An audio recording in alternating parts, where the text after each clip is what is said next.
anything that was left, there's nothing left. The scholars in Islam, they say, at least Fir'aun, we have the pyramids, we have the sculptures and the things that were left behind. The Thamud, same. The Roman Empire, other people, other civilizations and so on. We can look at the things that were left behind. But the Ad were completely destroyed. And this shows, it teaches us an important lesson in Islam, that if a person does not follow the guidance that is given to the person, if they disobey the message and they disobey the messengers, then they will face the same consequence. Allah Azza wa Jalla says, after speaking about the Ad in great detail and their destruction, He says, أَلَا بُعْدًا لِعَادٍ قَوْمِ هُود. So away with Ad, the people of Hud, alayhi salam. So this shows that these people were completely and utterly destroyed, and their history, their story, the only way that it's been preserved is through the Quran. So inshallah we'll stop here for today's class, and next week we'll carry on, and next week we'll inshallah begin with the story of Salih alayhi salam and the Thamud. So inshallah, if you have any questions, now is the time to ask. Yes. So what was the thing that the people of Ad, yes, which is even worse than the other people who even killed the Prophet? So the scholars in Islam, they say it was because of their constant argument and threatening the Prophet. That's one thing. Another thing was that they were tyrants, like the other people. They weren't tyrants in the same way. Allah Azza wa Jalla, when He describes these people, He says, وَإِذَا بَطَشْتُمْ بَطَشْتُمْ جَبَّارِينَ. And when the Ad would invade or grab people, they would grab them in a very harsh way. So when they would come, when they would wage wars and fight people, because they were so strong, they would completely destroy the people. So in the same way that they would utterly destroy people around them, Allah Azza wa Jalla, as a punishment, destroyed them in this particular way. And even the Thamud that we will come to next week, even though Allah Azza wa Jalla didn't destroy them in the same way, but the punishment that they received was a very strong punishment as well. So sometimes you'll see different things, even later on in the stories of the prophets, the people of Lut, alayhi salam, the people of Lut, the punishment that they received was a unique punishment. It was different from the way that Allah Azza wa Jalla had punished other people. So you will see that there's different ways that Allah Azza wa Jalla punishes people. Even with Musa alayhi salam, Fir'aun, Allah Azza wa Jalla punished Fir'aun in a particular way. So sometimes there's a correlation, there's a link between the punishment itself, and there might be a reason why the punishment was in such a way. In other times, we don't necessarily know the reason behind it. So the best thing is to leave it at that. Yes. Regarding the punishment, so the day of judgment, yes, it is the day when Allah will decide what is the ajr or saza for what you did in this life. Yes. Are there, and I heard there are some things that if you do in this life, you will get the punishment in this life. Yes. So can you shed some light on that? Is it only those things, and whatever happens to you in your life, if it's not one of those things, it's not a punishment, it is a test, or you know, if you can explain. That's a very good question. So the brother is asking about sometimes a person might face the consequences of a wrong action in this world. The answer that the scholars give is that if a person does a bad deed in this world, then that bad deed will have an effect in both this world and the hereafter. So when you hear statements being made that a person will face the consequences of a sin in this world, it does not mean that the person is off the hook for the akhirah in the afterlife. So this means that every single sin has consequences, whether you realize it or not. Sometimes a sin, let's say, something like drinking alcohol, right? Now, drinking alcohol is a sin, and the person will have to face the consequences for it with Allah subhanahu wa ta'ala. At the same time, it has negative effects that the person can see with their own eyes.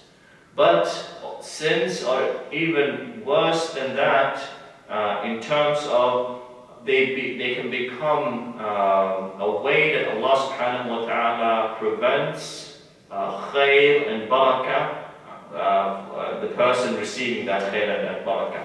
I'll give you another example. Dua, making dua. This is a well-known example. When you make dua, you want Allah Azza wa Jalla to accept your dua. There are certain conditions, right?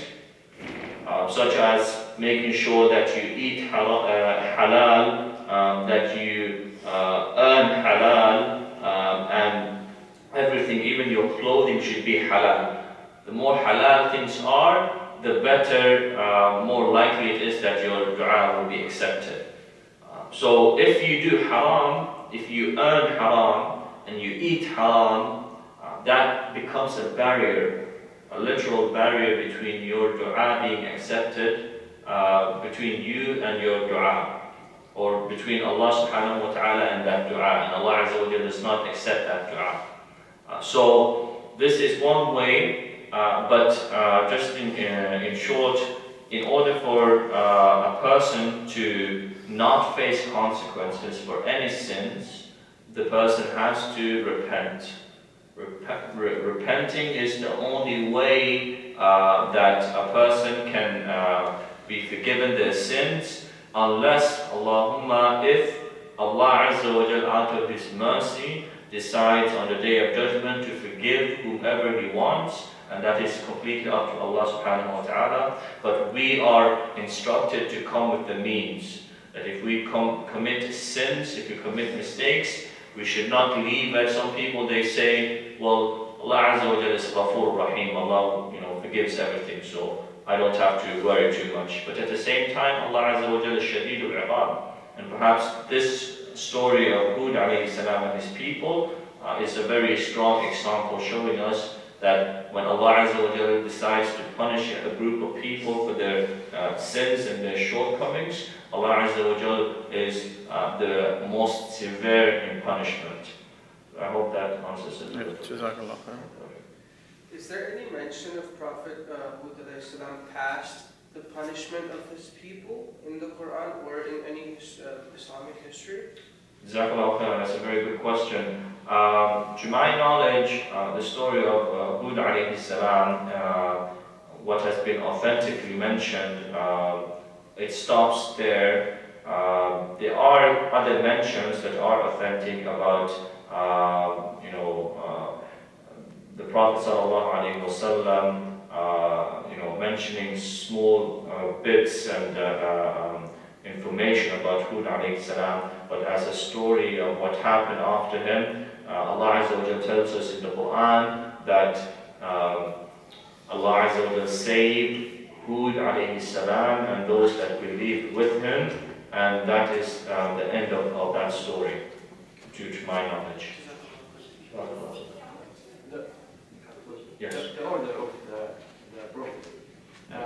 Allah said like, على بعد كذا بعد تموت.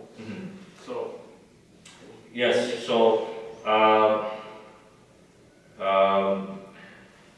what the brother is referring to is when Allah Azza wa Jal talks, especially in that surah, there's a sequence. Okay, so first we're told about Nuh alayhi salam, and once the story of Nuh alayhi salam is finished, the next story is the story of Hud alayhi salam, and that story ends by Allah Azza wa Jal saying, ألا إن عادا كفروا ربهم ألا بعدا لعاد قوم هود. And then there's the story of Thamud, the people of Salih. And that story is, it ends with Ala bu'dan li Thamud. Okay, just Ala bu'dan li Thamud. And then later on there's the mention of Madian and Ibrahim alayhi salam, Ibrahim alayhi salam and Lut alayhi salam, and Madian. And the Madian part, it ends with Ala bu'dan li Madiana kama ba'idat kama ba'id. Let me just double check. I don't want to misquote the Quran.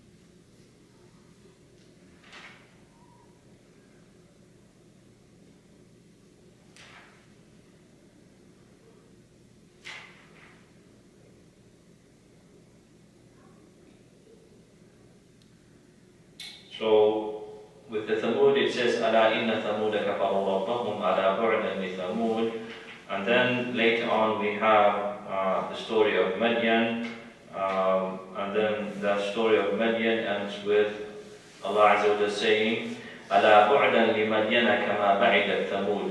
So there's no real discrepancy in terms of the order, and to my knowledge the order is actually intact.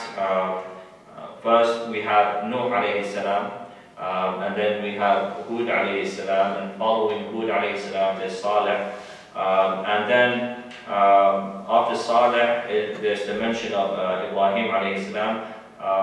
To my knowledge there are prophets before Ibrahim alayhi salam, but